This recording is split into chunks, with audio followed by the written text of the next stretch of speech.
फूल में बंगाल की मिट्टी की खुशबू है, इसलिए ही कहा जा रहा है लोकसभा में टीएमसी हाफ, लोकसभा में टीएमसी हाफ और इस बार पूरी साथ। नमस्ते, मैं अभिनय आकाश और आप देखना शुरू कर चुके हैं प्रभा साक्षी का खास कार्यक्रम मोस्ट रिलायबल इन्फॉर्मेशन यानी एमआरआई। सिंगूर और नंदीग्राम ये दो ऐसे कंधे हैं जिन पर चढ़कर ममता बनर्जी ने 2011 में उस लाल दुर्ग को ध्वस्त कर दिया जिस पर वाम मोर्चा 34 साल से काबिज था। टाटा मोटर्स एक प्लांट लगाना चाहती थी सिंगूर में और वहां उन्होंने भूमि अधिग्रहण भी कर लिया था, लेकिन फिर जिन लोगों की भूमि अधिग्रहित की गई थी उनके साथ मिलकर ममता बनर्जी ने आंदोलन छेड़ा, विरोध प्रदर्शन किया और अंततः टाटा मोटर्स को वहां जगह खाली करनी पड़ी। सिंगूर की तरह नंदीग्राम में ममता बनर्जी ने नंदीग्राम से कृषि भूमि अधिग्रहण के खिलाफ आंदोलन शुरू कर दिया। जनवरी 2007 के महीने में सीपीएम प्रदर्शनकारियों और टीएमसी कार्यकर्ताओं के बीच हिंसक झड़प हुई। 14 मार्च 2007 का दिन था जब नंदीग्राम में 14 लोग पुलिस फायरिंग के शिकार हो गए थे। सिंगूर और नंदीग्राम ने ममता को गांव-गांव तक पहुंचा दिया, जिसका असर 2009 के लोकसभा चुनाव में दिखा जब ममता को जबरदस्त कामयाबी हासिल हुई। 2011 के विधानसभा चुनाव में ममता ने मां माटी और मानुष का नारा दिया और 34 सालों से चली आ रही वामपंथ सरकार को उखाड़ फेंका। लेकिन जिस नंदीग्राम ने ममता को राजनीति के गलियारों तक पहुंचाया और सत्ता का स्वाद भी चखाया, उसी नंदीग्राम में तृणमूल बैकफुट पर नजर आ रही है। ममता बनर्जी के घनिष्ठ सहयोगी और नंदीग्राम आंदोलन के अगुआ शुभेंदु अधिकारी के टीएमसी छोड़कर बीजेपी में शामिल होने के बाद से लगातार नंदीग्राम में टीएमसी और बीजेपी में हिंसक संघर्ष भी बढ़ गए हैं और सियासी आरोप प्रत्यारोप भी अपने चरम पर है। आज के इस विश्लेषण में बात नंदीग्राम की करेंगे, इसके इतिहास की करेंगे और 2007 में हुए पुलिस फायरिंग की करेंगे जिसमें हुई 14 लोगों की मौत ने अंतर्राष्ट्रीय सुर्खियां बटोरी थी। 1947 के पहले स्वतंत्र हो गया था नंदीग्राम। नंदीग्राम महज एक गांव नहीं बल्कि बंगाल की राजनीति में बदलाव का प्रतीक है।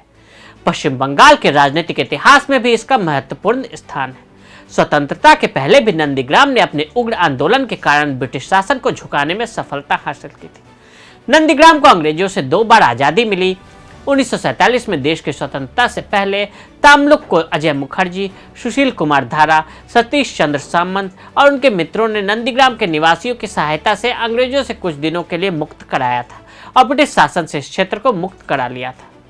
वामपंथियों की उद्योग विरोधी छवि बदलने की कोशिश बुद्धदेव भट्टाचार्य ने की।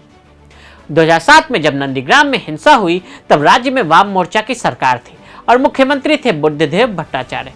उन्होंने वर्ष 2000 में तब वाम मोर्चे की सत्ता की बागडोर संभाली जब 1977 से मुख्यमंत्री रहे ज्योति बसु ने 86 साल की उम्र में जिम्मेदारी से हटने का फैसला किया। बुद्धदेव भट्टाचार्य ने वामपंथियों के उद्योग विरोधी होने की छवि को बदलने की कोशिश की। इसी के तहत 2005 में जब भारत सरकार ने देश भर में केमिकल हब बनाने का विचार किया तो नंदीग्राम का भी नाम आया, जिसके बाद यह तय किया गया कि बंदरगाह वाले औद्योगिक शहर हल्दिया के पास स्थित नंदीग्राम को एक पेट्रोलियम केमिकल और पेट्रोकेमिकल क्षेत्र तथा एक विशेष आर्थिक क्षेत्र के रूप में विकसित किया जाए। बीबीसी की रिपोर्ट के अनुसार 14,000 एकड़ में विकसित होने वाले केमिकल हब के लिए बुद्धदेव भट्टाचार्य की सरकार ने इंडोनेशिया के दिग्गज औद्योगिक कंपनी सलीम ग्रुप से निवेश हासिल किया, मगर इस प्रोजेक्ट को लेकर नंदीग्राम के किसानों के मन में आशंकाएं पैदा होने लगी। उन्हें लगने लगा कि सरकार पुलिस और अपने समर्थकों के जोर पर जबरन उनकी जमीन ले लेगी, जिसके बाद कांग्रेस का दामन थाम गठबंधन कर 2004 का लोकसभा और 2006 का विधानसभा चुनाव लड़ने वाली ममता चुनाव में मिल रही असफलता के बाद किसानों के विरोध को एक आंदोलन की शक्ल दी। नंदीग्राम में पार्टी के समर्थक नेताओं ने विरोधी किसानों का एक संगठन खड़ा कर दिया जिसका नाम रखा गया भूमि उच्छेद प्रतिरोध समिति। जनवरी 2007 से बात बढ़ने लगी और जनवरी से मार्च के बीच कई बार पुलिस और सत्ताधारी दल के सदस्यों और ग्रामीणों के बीच संघर्ष हुआ। पुलिस फायरिंग में गई 14 लोगों की जान। सत्तारूढ़ पार्टी के वरिष्ठ नेताओं ने सभी विपक्षों की उपेक्षा करते हुए इस आंदोलन को औद्योगिकरण के खिलाफ करार घोषित किया। हालात तब और बिगड़े जब समीप के हल्दिया के तत्कालीन एमपी लक्ष्मण सेठ के नेतृत्व में हल्दिया डेवलपमेंट अथॉरिटी ने भूमि अधिग्रहण के लिए नोटिस जारी कर दिया, इसके परिणाम स्वरूप CPIM और BUPC दोनों के समर्थकों के बीच हिंसात्मक संघर्ष की घटनाएं घटी। सत्तारूढ़ पार्टी ने अपना पिछला प्रभुत्व जमाने की कोशिश की तो उस नाकेबंदी को हटाने और परिस्थितियों को सामान्य बनाने के बहाने अपने प्रशासन को कार्य प्रवृत्त किया।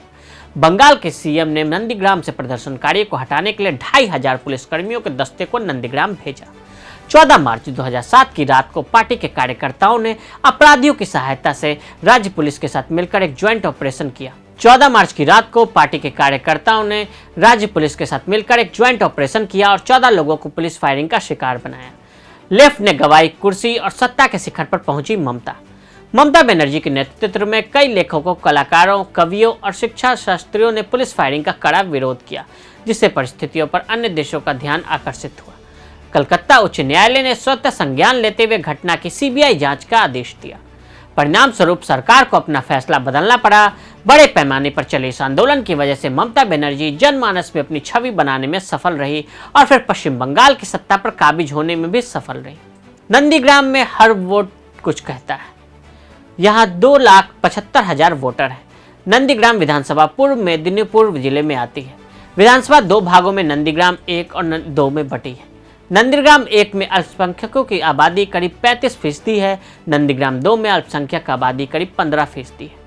पूरी विधानसभा में 70% हिंदू और 30% मुस्लिम रहते हैं। 2011 में 60.2% वोट के साथ TMC की फिरोज बीबी जीती थी। 2016 में TMC के शुभेंदु अधिकारी 67.8% वोट से जीते थे। नंदीग्राम वामपंथियों का और उससे पहले कांग्रेस का गढ़ था। नंदीग्राम आंदोलन के नायक शुभेंदु अधिकारी बने ममता विरोधी। जिस नंदीग्राम में ममता को सत्ता के गलियारों तक पहुंचाया, उसी नंदीग्राम आंदोलन के नायक शुभेंदु अधिकारी ने 2021 के विधानसभा चुनाव से पहले ममता बनर्जी का साथ छोड़ बीजेपी में शामिल हो गए। शुभेंदु अधिकारी नंदीग्राम से ममता बनर्जी को चुनौती दे रहे हैं। वैसे तो बड़े नेता को उसी के पारंपरिक क्षेत्र से हराने की चाह सभी दलों की होती है। 2014 के दिल्ली विधानसभा चुनाव में नई नवेली आम आदमी पार्टी के अरविंद केजरीवाल ने दिल्ली के दिग्गज नेता और CM शीला दीक्षित को नई दिल्ली सीट से चुनौती देने का फैसला किया। उस वक्त बहुतों ने उससे केजरीवाल की बेवकूफ़ी कहा, पर केजरीवाल जीत गए और दिल्ली का राजनीतिक इतिहास पूरी तरह से बदल गया। वहीं कांग्रेस पार्टी का अस्तित्व दिल्ली में खतरे में आ गया। ऐसा ही कुछ बीजेपी की तरफ से गांधी परिवार का गढ़ माने जाने वाले अमेठी में किया गया। हालांकि अपने पहले प्रयोग में बीजेपी सफल नहीं रही, पर 2019 के चुनाव में राहुल अमेठी से चुनाव हार गए। वैसे एक बात और है कि राहुल गांधी की तरह ममता बनर्जी भी 2 जगहों से चुनाव लड़ सकती थी, लेकिन उन्होंने ऐसा नहीं किया। बहरहाल नंदीग्राम के सियासी संग्राम का परिणाम क्या होगा ये तो पता नहीं, लेकिन बंगाल में पहले लोगों की नज़र में कोलकाता में रहती थी राजनीतिक दल क्या कर रहे हैं, लेकिन इस बार के पूरे बंगाल चुनाव का एपिसेंटर नंदीग्राम हो गया है। ऐसे में कयास ये लगाए जा रहे हैं कि एक बार फिर से नंदीग्राम पश्चिम बंगाल में सत्ता परिवर्तन का कारण बनेगा। तो आज हमने नंदीग्राम की पूरी कहानी का विश्लेषण किया।